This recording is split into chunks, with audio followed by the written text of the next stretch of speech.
Today is May 23rd, 2018. My name is Joe Todd. This is an interview with Martin Garber in Bartlesville, Oklahoma. Sir, where were you born? Enid, Oklahoma, December 3rd, 1943. Who is your father? Martin Garber. Martin Garber. I'm a Martin Garber Jr. And your mother? She was called Pete, and her name was actually Theresa Pearl. She was a Thompson. Theresa Pearl Thompson. Did you go through school in Enid? Just north of Enid, a one-room schoolhouse called Spring Valley. Spring Valley. 5 miles north of Enid, Oklahoma.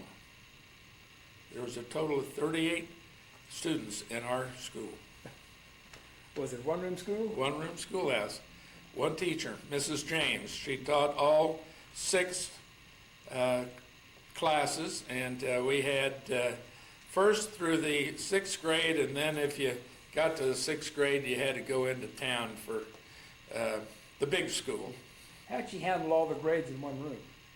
Generally 1 hour at a time. You had a big long bench right up front by her desk, and all the people in each grade got to come up and talk about whatever she wanted to talk about. And you went to Enid for high school? No. My father then was asked to be an assistant secretary of agriculture by President Eisenhower. And so I transferred to Bethesda, Maryland, and went to a junior high school in Bethesda, Maryland. Started in the 7th grade. And you graduated high school what year? I graduated in 1961 from Bethesda Chevy Chase High School. Played on the golf team. You did? I did at the high school, and we were the state champions, Maryland state champions. Hmm. What'd you do after high school? Well, we weren't quite sure where.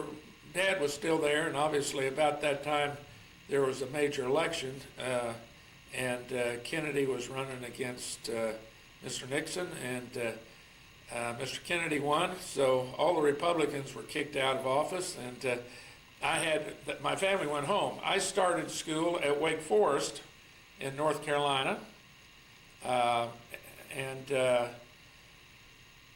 I went there one semester, and then since Mom and Dad had moved back to Oklahoma, I transferred back to the University of Oklahoma. Okay. What did you study? Well, generally you had to start in just basic classes, but I knew I wanted to be in the business school. So I was taking classes that looked like business till you get to about the 2nd year of any college, and then you majored in various things. I graduated from OU and in the business school, and I had minors in economics and marketing. I was also very, very good in ROTC. What year did you get your degree? 1965. 1965. I graduated as a distinguished military graduate.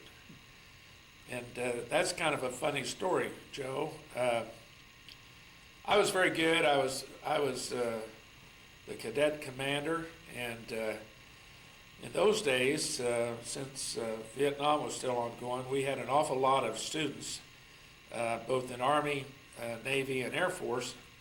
Our cadet group was between 2,000 and 3,000 people, kids, students, because as long as you're in school and were working towards something legitimate, you didn't have to be worried about the draft. So the first 2 years of college at OU, every male student had to be in one of the 3 militaries branches.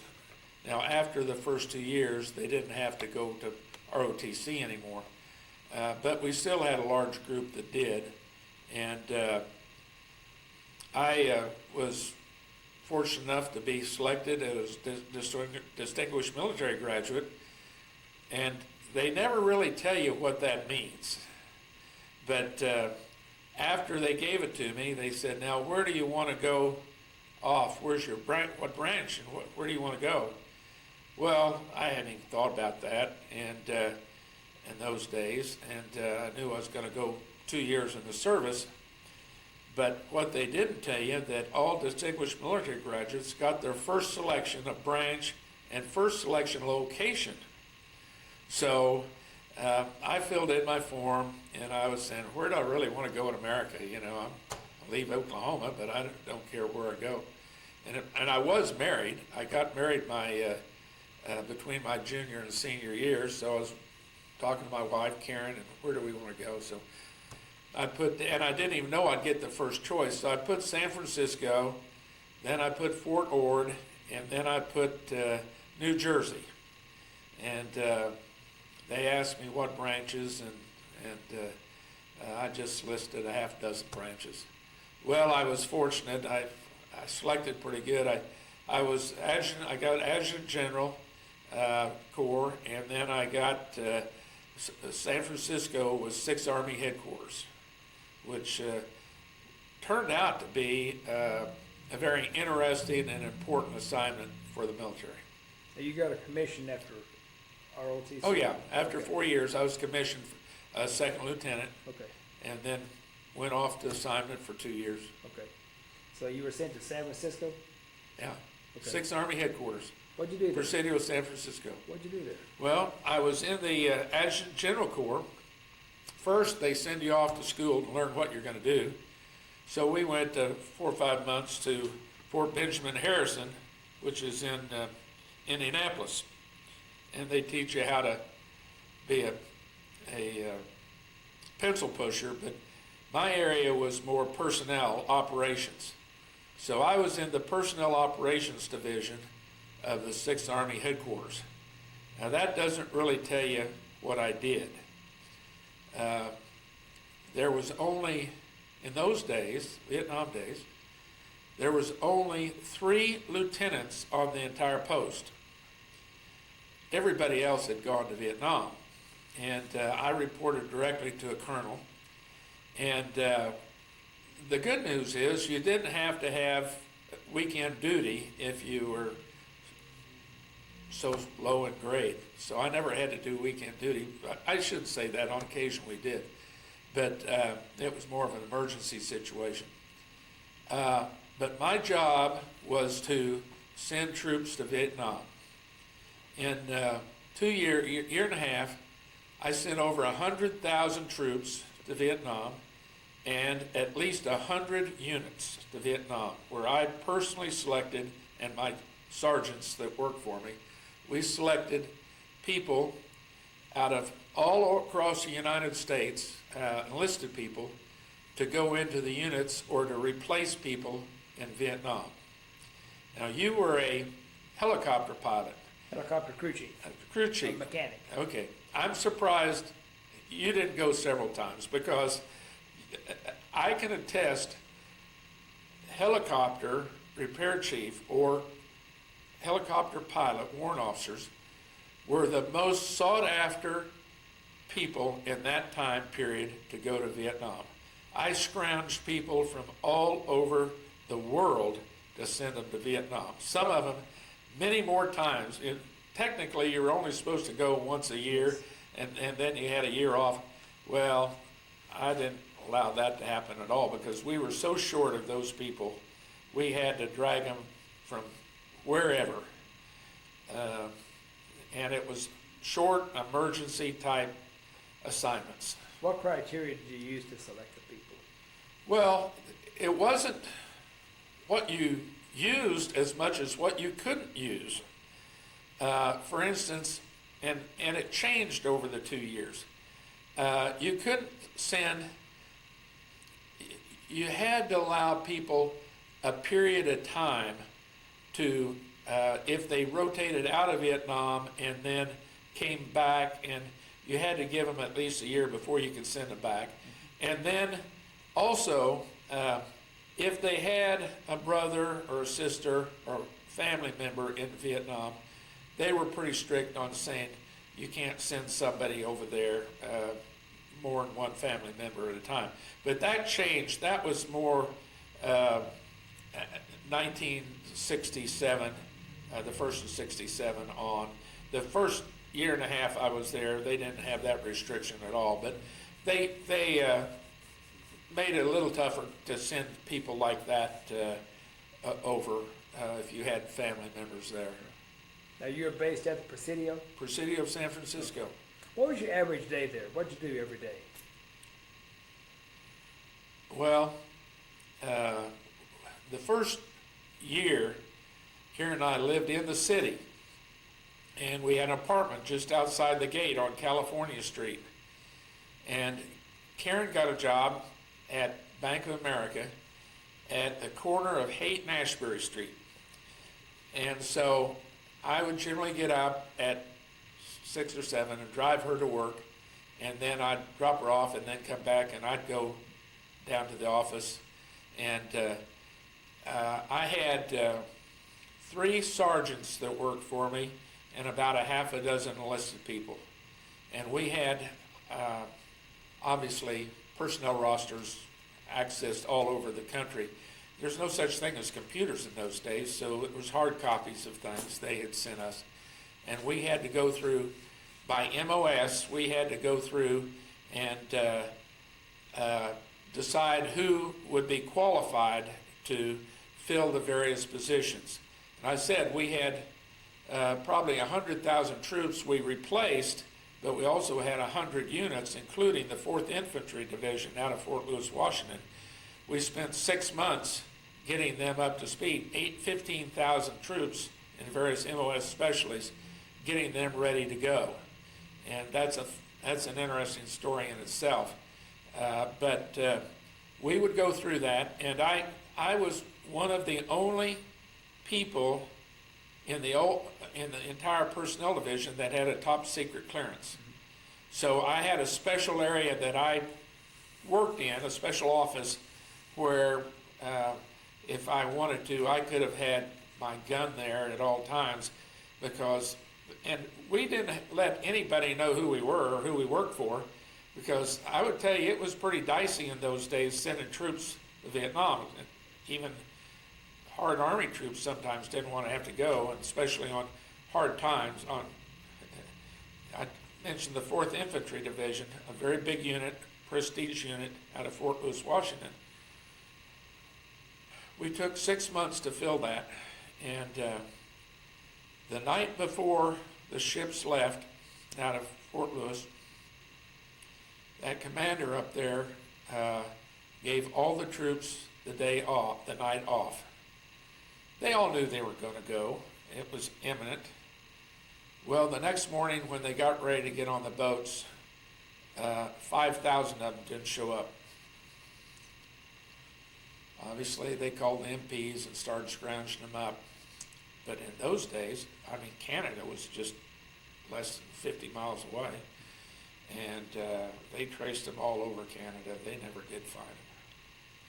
That was the hardest decision I made. I made a recommendation to 6th Army General, who I basically knew very, very well. I said, you ought to court-martial that general.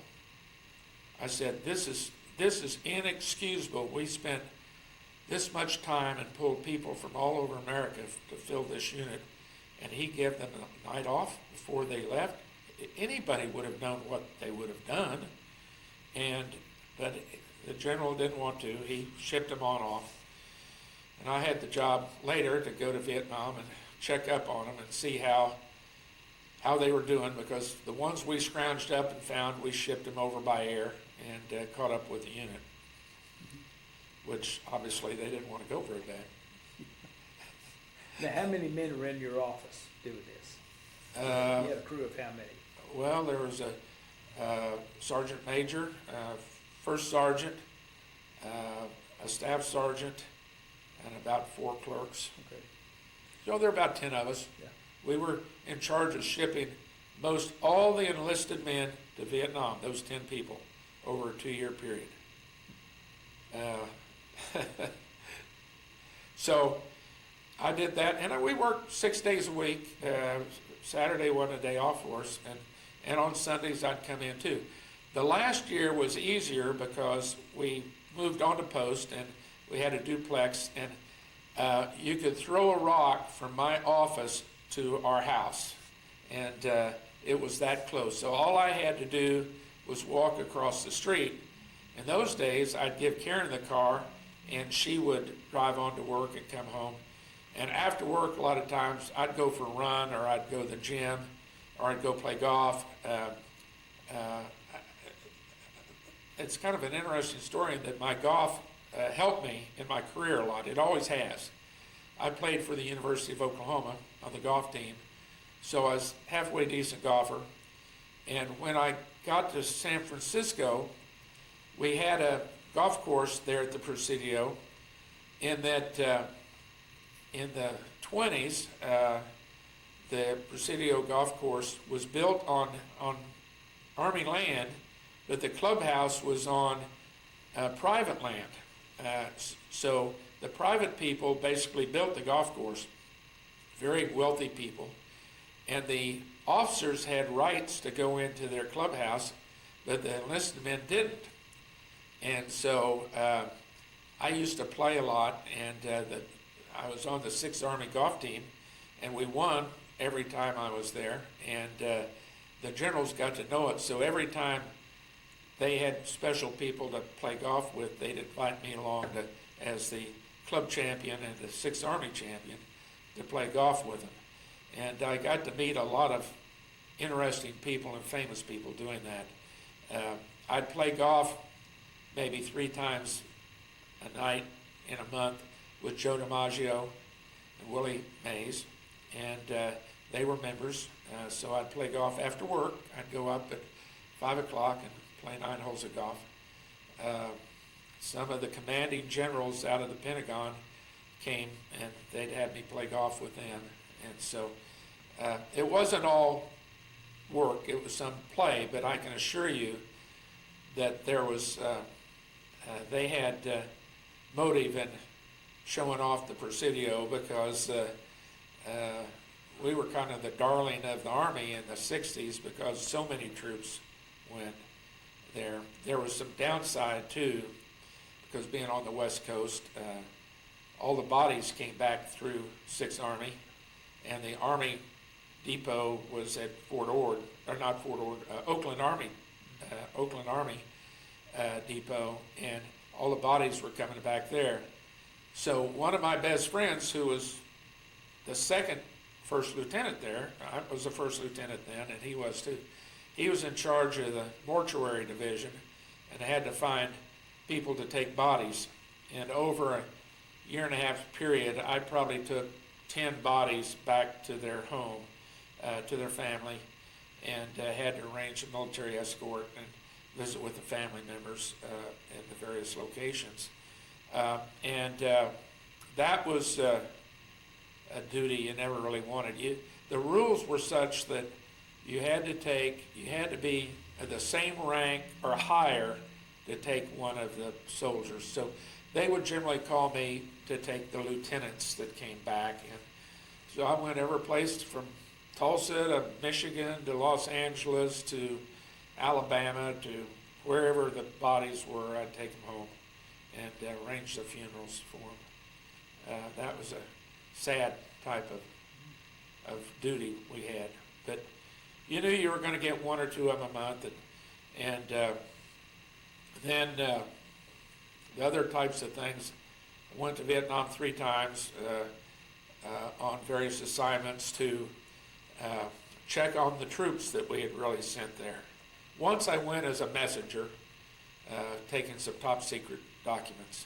The other times I'd go and make sure that the 4th Division was getting the supplies and the troops they needed. It was an interesting assignment. And then I was also, as part of when there weren't many lower rank officers, I was on the inspection squad for all of 6th Army's depots, every place from the tank group down in the desert to the various posts down in signal people down in Los Angeles area to Fort Huachuca. all the various posts, Fort Ord, all of the posts underneath 6th Army. I'd go down there for a week at a time to inspect and make sure their operations were being run appropriately. I'd like to ask, whenever you take a body back to the family, how would you talk to the family? What did you say to them? Well, everyone was different, Joe. I mean, I took a young guy up to Michigan on the shores of Lake Michigan. And that family was the nicest. They wanted me to stay in their home. Obviously, I made all the funeral arrangements, even though they had their own funeral director there. You knew who to call to get an honor guard to come. And I'd generally stay about 3 days because that's how long it would take. Even though the bodies had all been embalmed, you had to be there. Some of the bodies, they specifically suggested the caskets not be opened. And as you can imagine, there was an awful lot of helicopter crashes where bodies were burned beyond recognition. And I took one body to Los Angeles, and this young lieutenant was an Indian boy, and I actually went by train on that one from San Francisco down. I had the funeral director meet me. We went out to the Indian reservation. I think it was Banning, right out on the edge of the reservation, and where the girl that he had married was white, and she came in, and so I was standing there with the casket, and she was so distraught. She just went into a fit when she saw me standing there with a closed casket. You had the flag over the casket, and she came up and was so distraught. She grabbed the flag, and she was just hysterical and literally ripped the flag in half. Now, I don't know if you've ever tried to tear an American flag, but it's almost impossible to tear an American flag, and she just ripped it.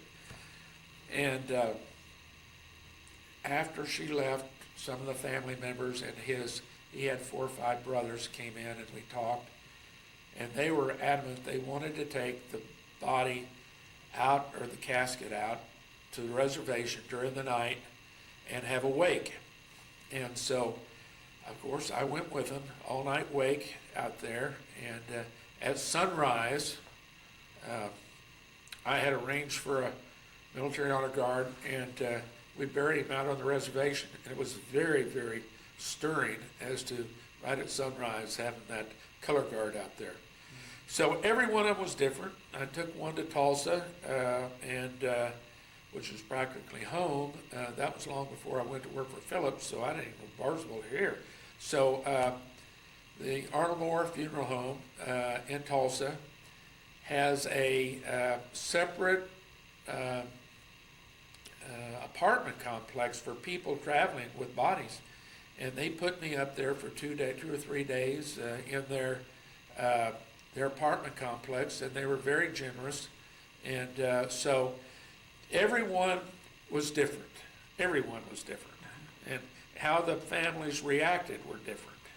So you really couldn't tell what you were getting into, so it was just different. Now, what was the attitude of the people in San Francisco to you being military at this time? Well, that was 65 to 67 when I was there, and it varied. I'd go down at Haight and Asbury Street, which was right in the heart of the hippie movement. Karen could talk to you about the hippie movement all day. But I'd go down and sit on the car, front of the car, and wait for it to finish at the bank. And so I'd visit with these people. They'd come up and see me in uniform, and they were very nice. I mean, you could tell some of them were stoned. But they'd come up and ask me questions, and I'd talk to them. And a lot of them were just young kids that had dropped out of school, come out there. They were at San Francisco State, which was just up the street, and just young people trying kind of a high life, and we'd visit. But at the same time, it was becoming much more vocal, the opposition to the Army, and well, to the Vietnam conflict. We were on call practically every weekend in the 66, 67 time frame, in that the Oakland Army Terminal was so important to the Army. That's why I said that's where the bodies came back, but that's where they shipped people out of 6th Army to go to Vietnam, or they shipped supplies out of there to go to Vietnam, both on ships and planes. It was a big distribution spot for the Army on the West Coast. And you will recall the picture in the news where the Army people were standing out. We were standing there in uniform, battle gear, with our guns and with bayonets on them, and one of the flower children came up and put a flower in the end of the rifle. I was at that. I was one of the lieutenants in charge of that detail. And so we had to go over at least once a month, and to make sure that they didn't break in and do damage. And by and large, they were not hostile. They were not going to break anything. We knew that, but you never could tell. And we even had supplementary procedures where if we couldn't go over by bus or car or truck, we would go by water. We had boats over at the Presidio that we could go, get on there, and go to the Oakland Army Terminal, so there was no way that they could have stopped us from protecting the Army Terminal. So I had my detail, and we practiced, and you'd get ready in case something bad happened. And so it just happened. I was there that day. That guy took that picture of that gal. And but it was also interesting. Karen and I had some very good friends from Oklahoma that were going to school at Berkeley. And so a lot of times we'd go over on Friday or early Saturday morning and pick them up and bring them back to the city because they knew they were going to have a demonstration. Well, you go to that square in Berkeley right there by the college, and there had to be 200 police cars there and sheriffs and highway patrol getting ready to handle the mobs. You know, they were getting all their stuff ready. So as a young person, it was an exciting time, but at the same time, it was not right for America. You know, so you had to just understand that, and most of the people did. Probably the most important guy I ever met, it was just by chance. I was walking from one of our buildings to the next, and who comes is our commanding general, who I knew, and I saluted. Didn't really know who was with him, but General Westmoreland was with him. And he stopped. Of course, they kind of all laughed at the lieutenants around there. They would, because there wasn't hardly any of us there. And my commanding general introduced me to General Westmoreland, and Westmoreland asked me a lot of questions, what I did, you know, how I was going. And I told him what I did. I said, I'm the guy that they kind of don't tell anybody about because I'm the guy sending all the troops over. And he said, well, you're doing a bang-up job, keep it up. So you just go on, you know, and do your job. But that's kind of what we did there while we were there. You were there how long? A long year and a half there. The picture I've got for you is me getting an Army Commendation Medal from the commander of the unit, and that was in July 24th, 1967. And I went on after that. 1st of August, I left, and I had a choice. I really didn't know what I wanted to do, and after my 2 years mandatory service, I had gotten orders from the Pentagon to go to Vietnam, and but one of the rules is if you have less than 60 days, you don't have to go. So I thought real hard about it, and I said, well, I don't think I really need to go to Vietnam. So I decided I'd go back in the reserves, and I had a choice. I could have stayed in the Army, and they want you to do 2 assignments to go regular Army, and I was AG, Adjutant General, and they gave me quartermaster and infantry, and I had suggested AG and tankers, and so they had to protect one staff and one line position. So it wasn't what I wanted to do, and so I got out and came home still in reserves. I did like the Army, and the opening here, I went to work for Phillips. They offered me a job in their personnel office here, and so in exploration production, and they offered me the commanding slot here in the 801st Personnel Office company here, 801st, and I had about 60 troops under me, and basically it was a hotel company. We would go into any fort and make it ready for any line division that came in, like an infantry division.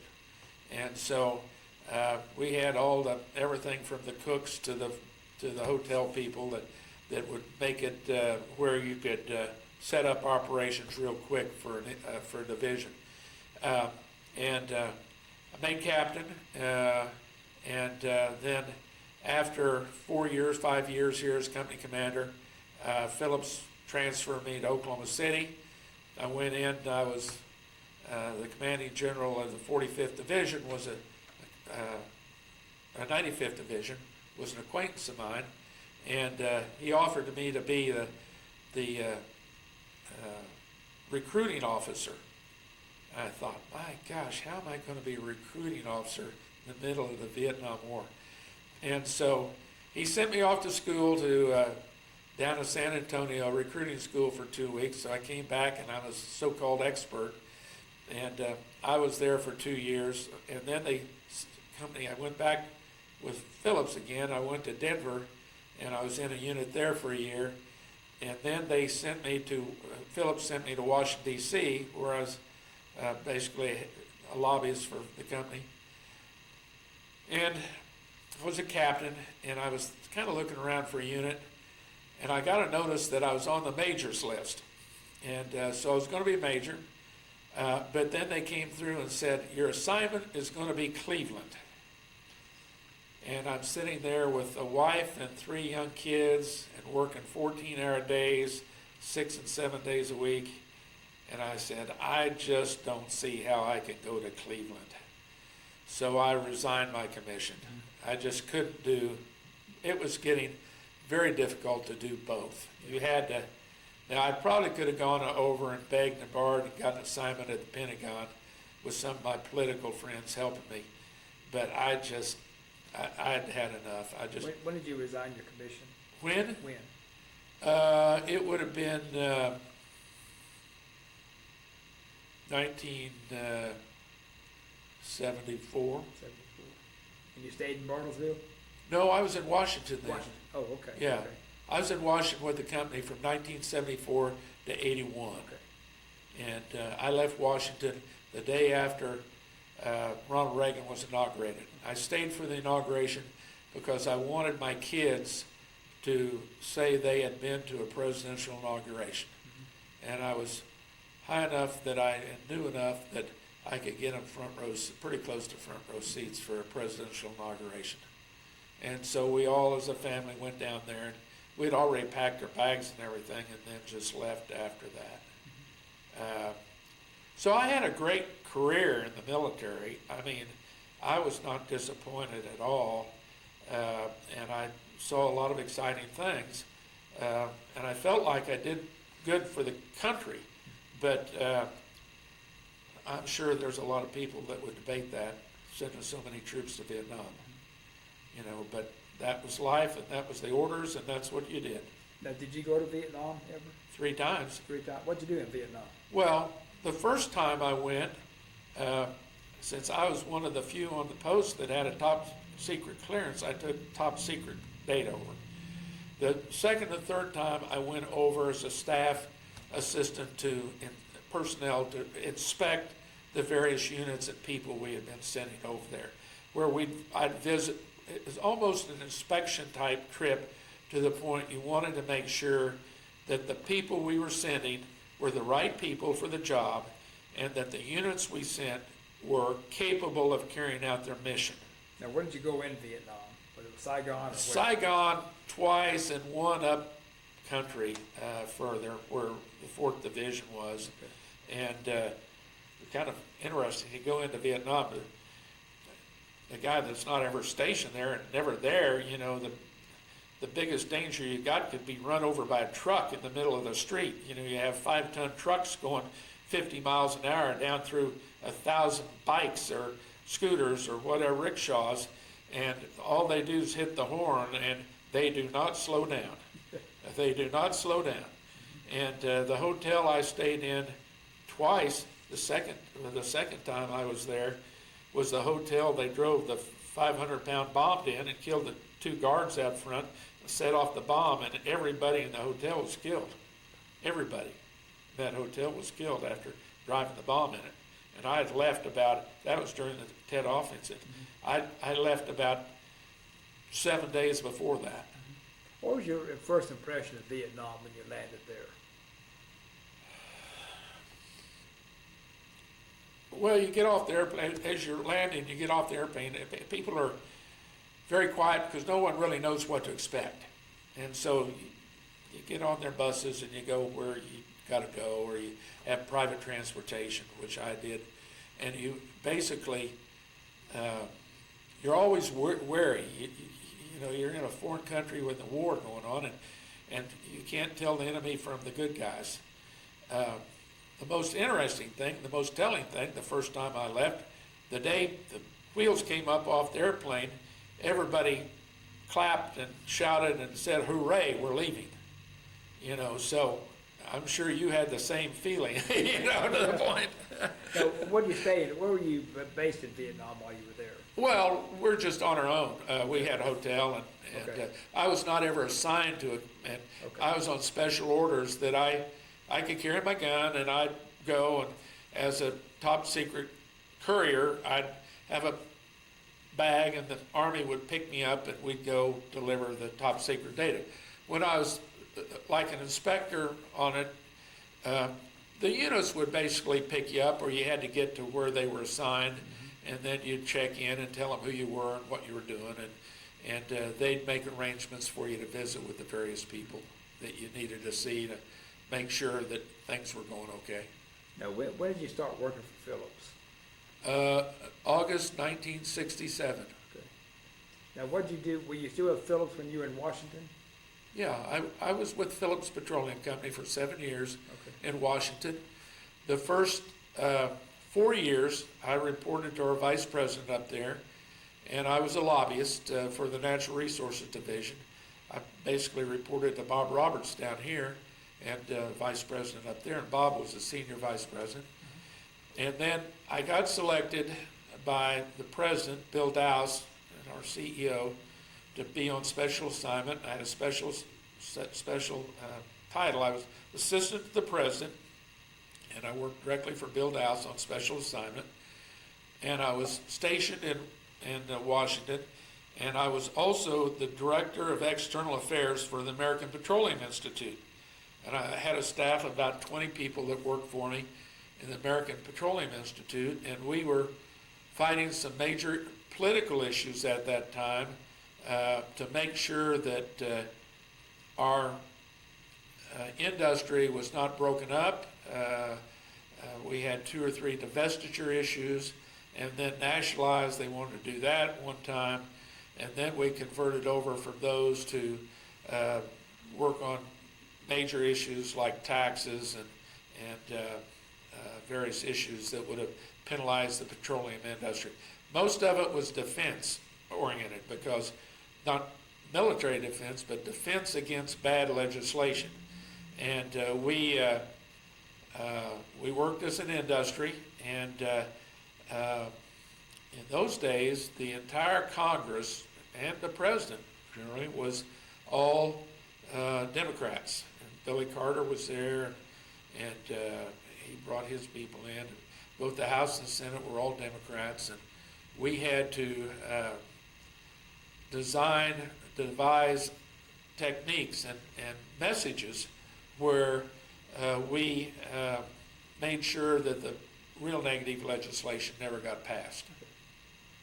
So that was my assignment, working for the industry and for Phillips at the same time. I'd come down here at least once a month, and sometimes more, sometimes on our company plane, sometimes not, and I'd have meetings with all of our executives here in Bartlesville as to how Phillips could be part of this national effort to make sure we didn't lose ground in some of our political issues. How long did you work at Phillips? 35 years. And you retired when? I retired in the summer of 2001. Okay. Yeah. And had a great career. I had enjoyed it. I started as a staff personnel person in exploration production, and then I had a chance to take a leave of absence for 2 years, work for the governor of Oklahoma. And then I came back with Phillips, and John Houchin took me back and sent me to Denver, where I was in charge of personnel for the Western United States for Phillips. And then I was selected to go to Washington, and the vice president came out to Denver to interview me, and I thought it was great. We'd love to go to Washington because I grew up there, went to junior high and high school there, and my dad worked for Eisenhower, so it was like coming home to me. We moved there, bought a house in Fairfax, Virginia, and I used to have to commute.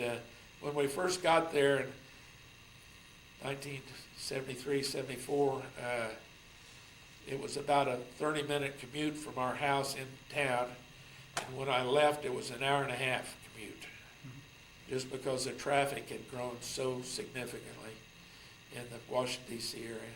What did you do for the governor?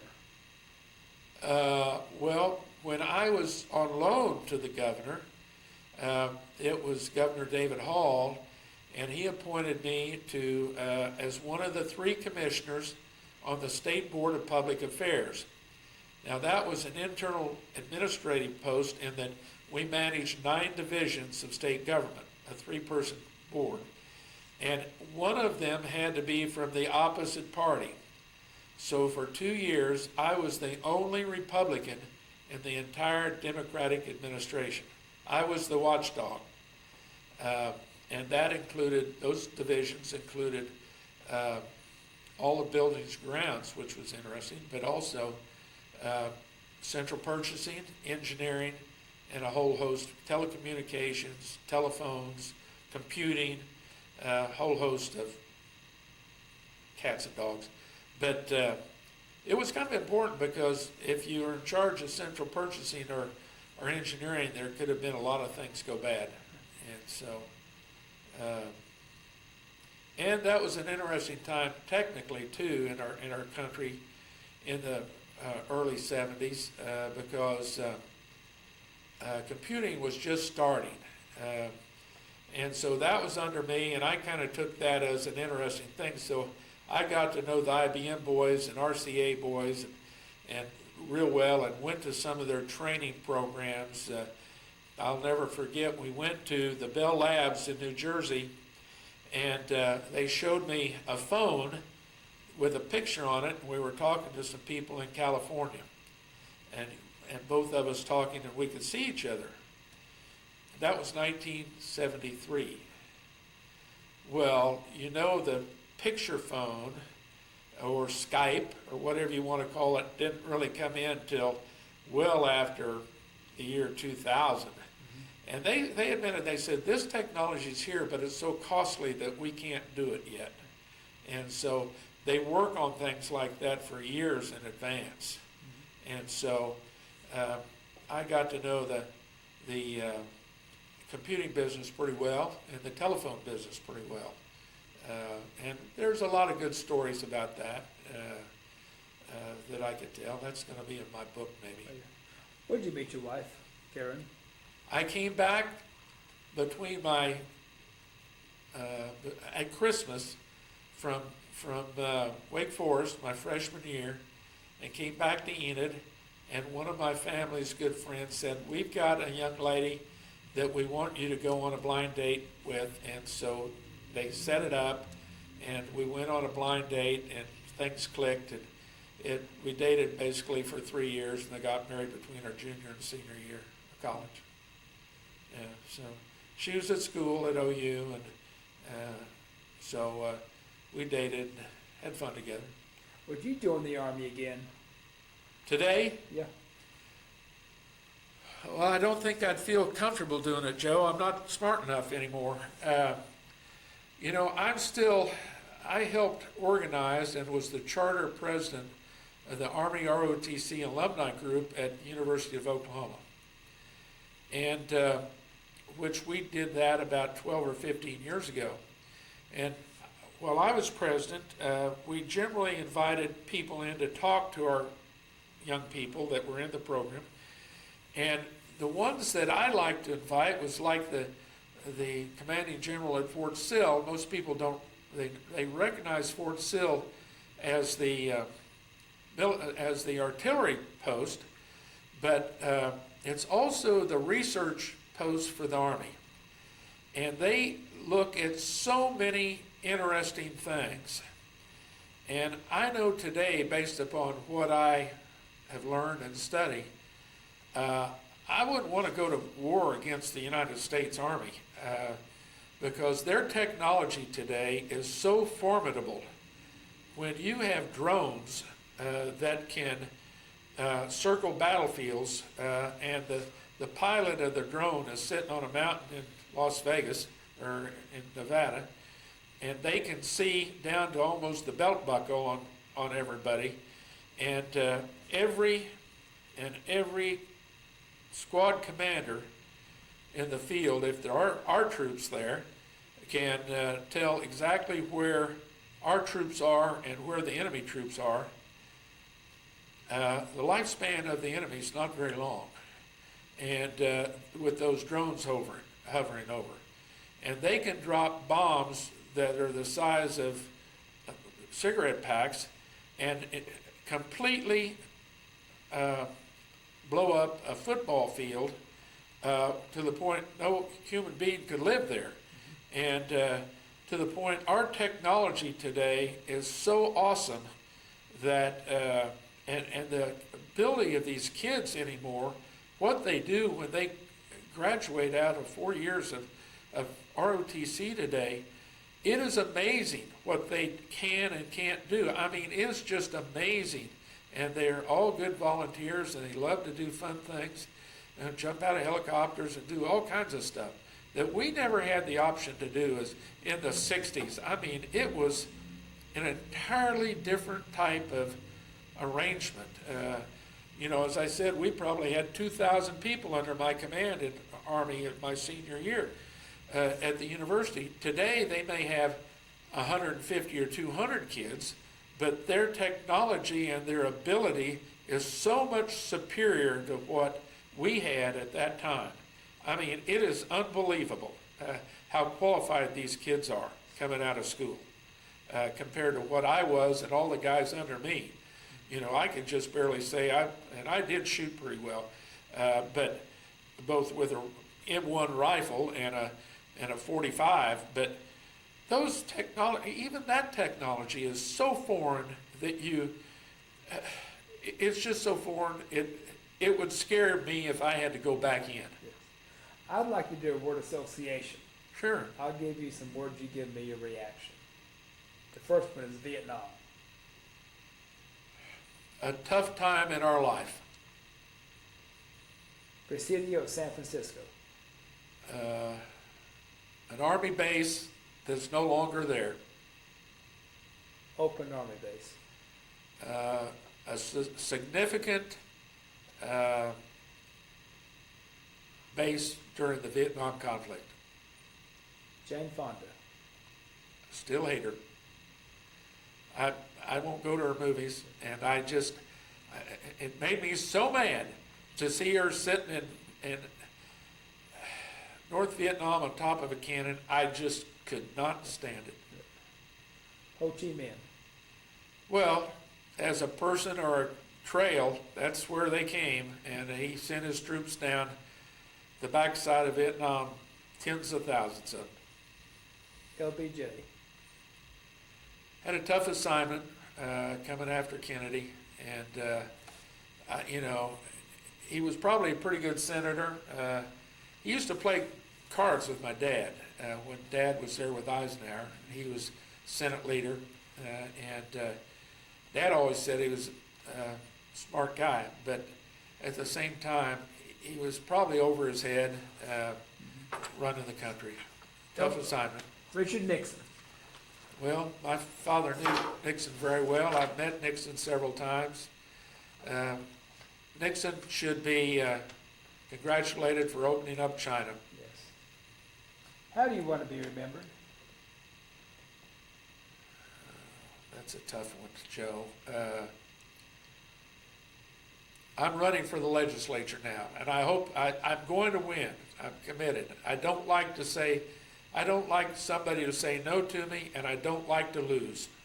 So I hope that my final career is as successful as it has been when I worked for Phillips. I was very well regarded within Phillips. I did a lot of good things with Phillips. We had some tough times with Phillips. 2 takeover attempts. We beat Boone Pickens and Carl Icahn. I was part of that effort. I think that's yet to be seen. People really didn't know what we did in government relations and still don't. I'm thinking of writing a book, and if I do, people will probably say I'm bragging, but it was an interesting career, let's put it that way, some of the things I did. The very first assignment, Bill Dowse, our CEO, brought me back to Bartlesville. He said, we're going to build a road. I said, what are you talking about? We're going to build a road. I said, the state builds roads. I said, no. He said, Garber, you and I are going to build a road. And so we did. We built the road. We arranged for the funding and made it happen from the road from Bartlesville to Tulsa. 4-laned it. We 4-laned it. That road should have been named the Bill Dowse Highway for what we did to get that done. So we did some good things. Well, sir, this is an excellent interview. Thank you. I want to thank Probably you. different than your other interviews, Joe. I want to thank you for your service and thank you for the interview. Yeah, okay. So anyway, different. Yes. And again, this is May 23rd, 2018. My name is Joe Todd. This has been an interview with Martin Garber in Bartlesville, Oklahoma. Thank you. Thank you, Joe. Good seeing you.